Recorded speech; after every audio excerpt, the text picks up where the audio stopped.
हेल' लोगोफोर, जोंनि बड' इनफ' पइन्टआव नोंथांमोनखौ बरायबाय। दिनै बे ब्लगआव जों कर्क राशि, सिंह राशि, कन्या राशिनि सोमोन्दै रायज्लायगोन।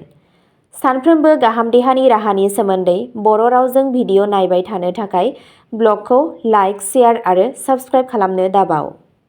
अब्ला फैदो जों जागायदिनि। गिबियावनो दङ कर्क राशिनि सोमोन्दै फोरमायथि। कर्क राशिनि आखु। कर्क राशिनि नेरसोना खांख्राय। नोंथाङा जोबोद गोसो गुदुं। जुदियावबो नोंथाङा बायजोआव खसाब बायदि नुयो, नाथाय नोंथाङा सिंनिफ्राय जोबोद गुरै आरो सांग्रां। गुबुननि गोब्राब सोदोबफोरा नोंथांखौ गोरलैयैनो दुखु होनो हागौ। नोंथाङा गोबां समावनो डिप्रेसनजों मोगा-मोगि जायो। नोंथाङा नोंथांनि नखरनि सोद्रोमाफोर आरो खाथि लोगोफोरजों गोजोन नागिरबाय थायो, नाथाय थाबैनो नोंथाङा हमदांनो हायो दि बेफोर गासैबो नोंथांनि अरायथा नङि खुसिल' होयो। नोंथाङा जोबोद मायाबी लामाजों गोजौ गोजोर खुसि मोननो हागोन। नोंथाङा सोलायनो हानाय मुडफोरजों मोगा-मोगि जानो हागौ आरो थाबैनो बै जिरादफोराव गावसोरनि रागाखौ खोमायो जायखौ गुबुनफोरा फिसा मोननो हागौ। नोंथाङा नोंथांनि सिगांनि बाथ्राफोरजों ओरैबायदि गोहोम खोख्लैजायो दि नोंथाङा थाबैनो थांनो नाङा, जाय नोंथांखौ इयुनाव नोंथांनि थांखिखौ आबुं खालामनायनिफ्राय होबथायो। बेवहाय मोनसे हेंथा जानो हागौ। नोंथाङा एखे समावनो सोलो गोनां आरो स्वार्थ गैयै जानो हागौ। नोंहा मिनिनायनि गोथौ मोनदांथि दं आरो नोंथाङा बुंनाय बाथ्राफोरा नोंथांनि लोगोफोरखौ मिनिहोयो।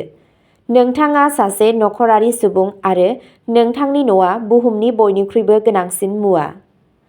कर्क राशिनि नक्षत्र। पुनर्वसु नक्षत्र।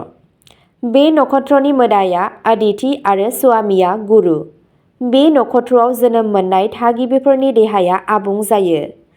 बिसोर धोरोमारि। बिसोरो जायखिजाया खामानि जागायनो गोसो गुदुं। बिसोरनि नोजोरथिया जेब्लाबो सोलायबाय थायो। पुष्य नक्षत्र। बे नक्षत्रनि मोदाइया गुरु आरो इसोरा शनि। बांसिन देहायारि रंजानायनि थाखाय गथ'फोरनि अनजिमाया गोबां हौवाखौ गोबां बिबाङाव मोननाय जायो। अश्लेष नक्षत्र। बे नक्षत्रनि मोदाइया नागा आरो इसोरा बुध। बे नक्षत्र आरो केन्सार राशिनि थागिबिफोरा जोबोद गुरै गोसोनि आरो बे जाहोननि थाखाय फिसा फिसा जिनिसफोराबो बिसोरनि सायाव गोथौ गोहोम खोख्लैयो। कर्क राशिनि बाथ्राफोर। खाफालगोनां सानफोरा जादों समबार आरो बिस्तिबार। खाफालगोनां अनजिमाफोरा जादों 2, 7, 11, 16, 20 आरो 25। खाफालगोनां गाबआ जादों खमला आरो गुफुर गाब। खाफालगोनां अन्थाइआ जादों पर्ल, मुनस्टोन, रुबि। खुंगिरि ग्रह अखाफोर। पजिटिभ गुनफोरा जादों गोरा, गोबांथार सानबोलावरि, फोथायजाथाव, हादोर अनफावरि, अनफावरि, गोसो बोनो हाग्रा, जोंसार, थुनफावथायारि। गाज्रि गुनफोरा जादों सन्देह गोनां।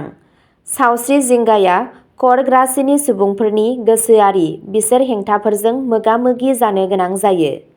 बिसोरो गेस्ट्रिक जेंनाफोरनि थाखाय गोहोम गोनां जानो हागौ। मोदोम जानायाबो मोनसे गिदिर जेंना जानो हागौ। बिसोर गावसोरनि जाग्रा आदार जानायखौ सामलायनांगौ। दानिया दङ सिंह राशिनि सोमोन्दै फोरमायथि। सिंह राशिनि आखुथाय। सिंह राशिया हौवा राशि आरो सिंहफोरा बेनि मोनसे नेरसोन नों गोहो आरो गोग्गानाय गोसारहोयो। नोंथाङा सासे जोनोमारि दैदेनगिरि आरो समाजारि जाहोनफोरनि थाखाय सुबुंफोरजों गसंफा।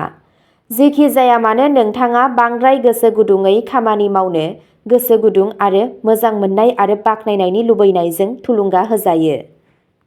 नोंथाङा थाखोमानाय गोहोजों बुंफबनाय आरो नोंथाङा नोंथांनि मैहुरखौ नायनानैल' लिंहरनो हायो। नोंथाङा जोबोद हाबिला गोनां आरो नोंथांनि सायख'नाय आयदायाव गोजौसिनाव सौहैनो नाजायो। मोनसे फांसन जानाया जायखौ नोंथाङा गोसो होनो मोजां मोनो। बेयो नोंथाङा मोजां मोनो। नोंथाङा जोबोद आबेगगोनां जानो हागौ आरो सोंखारिनायखौ गोरलैयै लानो हायाबो जानो हागौ। सोमोनांथावना नोंथाङा माब्लाबा माब्लाबा अहंकारि जानो हागौ आरो गुबुन सुबुंफोरनि गोसोखौ दुखु होनो हागौ। नाथाय नोंथाङा गुरै गोसोनि आरो गुबुनफोरखौ बिसोरनि जेंनानिफ्राय बारग'नायाव मदद होनो थाखाय जायखिजाया थाखोसिम थांनो हायो।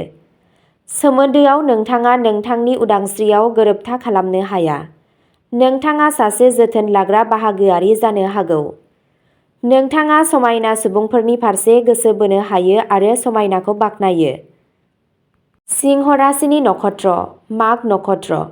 बे नक्षत्रनि मोदाया पृथ्वी आरो भगबान केतु। दासिम बेफोर सुबुंफोरनि गेजेराव नुथायखौ बाङाइ नुनो मोनो। बिसोर जायखिजाया सुबुंजों थगायजानो हागौ। बिसोर आखुथायाव गोरलै आखुनि। बिसोर फ्रेकचार आरो जाब्रबथायनि बांसिन जाथावना पूर्व। फाल्गुननि नक्षत्र। बे नक्षत्रनि इसोरा सान आरो इसोरा शुक्र। बे जाहोननि थाखाय बिसोरहा नेम बायदियै गुन थायो। बिसोरहा गोजोननायनि एसेल' गोसो दं। बिसोरहा गोबां थावनाय थायो। एसेल' गावखौ फोथायनाय आरो बांसिन अहंकार। बिसोर अलसिया। बिसोरो मोनसे आलिशान जिउ आरो धोन थानो मोजां मोनो। उत्तरा फाल्गुनी नक्षत्र। बे नक्षत्रनि मोदाया आर्यमन। सूर्यनि इसोर लिअ'आव मोननाय गासैबो गुनफोरखौ बैफोर थागिबिफोरनाव गोबां बिबांनि मोननाय जायो। बे नक्षत्रनि थागिबिफोरखौ सिगांथिं नायग्रा नुनो मोनो।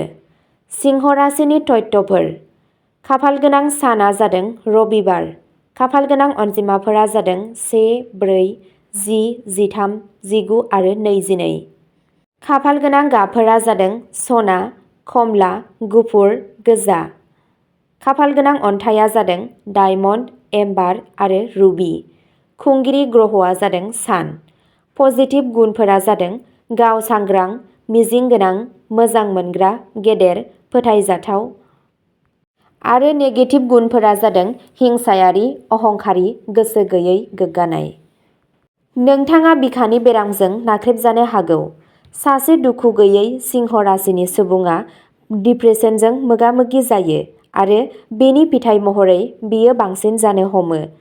दानिया दङ कन्या राशिनि सोमोन्दै फोरमायथि। कन्या राशिनि आखुथाय। कन्या राशिखौ भार्जिन कन्या राशिया दिन्थियो, जाय गोथारथिखौ दिन्थियो। नोंथाङा सासे फान्दायगिरि जानो हागौ, नाथाय जेब्लाबो नङा। नोंनाव मोजां आरो गाज्रिखौ हमदांनो हानाय गोहो दं, जाय नोंथांखौ फारागथि गोनां खालामो। नोंहा मानसिफोरनि गोरोन्थि थांखिफोरखौ हमदांनो हानाय आरो अलौकिक गोहो दं। बेयो नोंखौ गुबुनफोरजों गोसो होनानै आखु दिन्थिनायाव मदद होयो। बेबादिनो नोंथाङा उदां नङा, नाथाय जेब्ला थासारिया नांगौ अब्ला नोंथाङा जोबोद गोख्रै खामानि मावो। नोंथाङा साखोन-सिखोननि फारसे गोसो गुदुं, जाय गुबुनखौ जेंना खालामनो हागौ। नोंथाङा मेलेम गोनांब्लाबो नोंथाङा नोंथांनि सानफ्रोमबोनि खामानिफोराव गोनो गोथो मोनो। नोंथाङा थारैनो सासे बायजोआरि नङा, नाथाय नोंथाङा गोदान सोमोन्दो लाखिनायाव मोजां। नोंथांनि बिबाननि गोथौ मोनदांथिया नोंथांखौ गोबां समावनो गोबां नारसिनथायनि सिङाव लाबोयो। नोंथाङा गोसोआरि जानो हागौ, नाथाय नोंथाङा माब्लाबानो नोंथांनि मोनदांथिफोरखौ रायजोआरि खालामो आरो बेफोरखौ गावनि सिगाङाव लाखिनो मोजां मोनो। नोंथाङा माब्लाबा सोंखारिजाथाव जायो, जाय नोंथांनि खाथि-खालानि सुबुंफोरजों दाङाबाजि सोमजिहोनो हागौ। नोंथाङा साखोन-सिखोनखौ बयनिख्रुइबो बांसिन मोजां मोनो, जायनि जाहोनाव नोंथांनि सोरगिदिं थानाय गासैबो साखोन-सिखोन आरो साखोन-सिखोन थासारियाव दं। कन्या राशिनि नक्षत्र। उत्तरा फाल्गुनी नक्षत्र। बे नक्षत्रनि मोदाया आर्यमन आरो इसोरा सान। बिसोरनि गेजेराव थुलुंगानायनि बिबाङा मोनसे समानथि बिबाङाव थायो। बे थागिबिफोरनाव गेजेर थाखोनि लिबिड' थायो।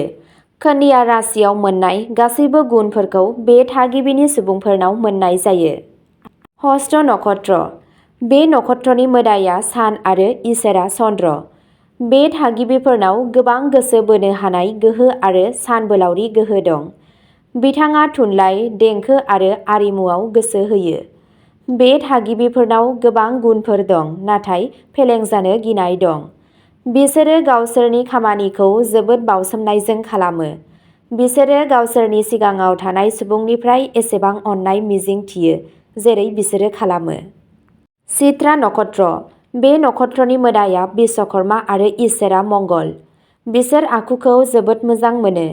बिथांमोनहा दारिमिनारि रोंगौथि आरो बायदि रोखोमनि आरिमुफोराव गोसो दं। बिसोरो थुनफावथाय आरो सावथुनखौबो मोजां मोनो। बिसोरनि गोसोआ सासे गथ' बायदि आरो बिसोरो जोबोद गोख्रै रागा जोङो। बिसोरो मान आरो मान सन्मानखौ जोबोद गोनांथि होयो। कन्या राशिनि बाथ्राफोर। खाफालगोनां साना जादों बुधबार। खाफालगोनां अनजिमाफोरा जादों 5, 14, 23, 32, 41 आरो 50। खाफालगोनां गाबफोरा जादों कमला, गुफुर, गोसोम आरो गोमो। खाफालगोनां अन्थाइआ जादों टपाज। सासन खालामग्रा ग्रहआ बुध। पजिटिभ गुनफोरा जादों फोरमायथि गोनां, सिरि, सिस्टेमेटिक, एनालिटिकेल। गाज्रि गुनफोरा जादों गोब्राब, नांज्लायनाय, थिरांथा गैयै, गुसेब। सावस्रि सिन्थाफोरा जादों कन्या राशिया गोबां समावनो बिबुजों मोगा-मोगि जायो आरो उदैनि जेंनाफोरा लोब्बा दं। बिबुनि बेरामफोर, हजम जानाय, कलिक आरो बिबुनि सन्देरनाया गोसो गैयै, नारसिनथाय आरो गिनाय गैयैनि जाहोनाव जानो हागौ। उन्दुनो ओंखारैयाबो मोनसे जेंनाबो जानो हागौ। अब्ला लोगोफोर, दिनैनि भिडिअ'आ बेखिनियावनो जोब्बाय। नोंथाङा भिडिअ'खौ नायना मोजां मोनदोंब्ला चेनेलखौ लाइक, साबस्क्राइब एन्ड शेयार खालामना होदो। गोजोन्थों। नोंथांमोनहा जुदि सोरबाफोर फेसबुकआव खौरां खोनासंनानै मोजां मोनो, अब्ला जोंनि डियार ब्रह्म फेसबुक पेजआव थांनानै खौरांखौ खोनासंहैनो हागोन। पेजनि लिंकखौ डिस्क्रिप्शनाव होनाय जादों। गोजोन्थों।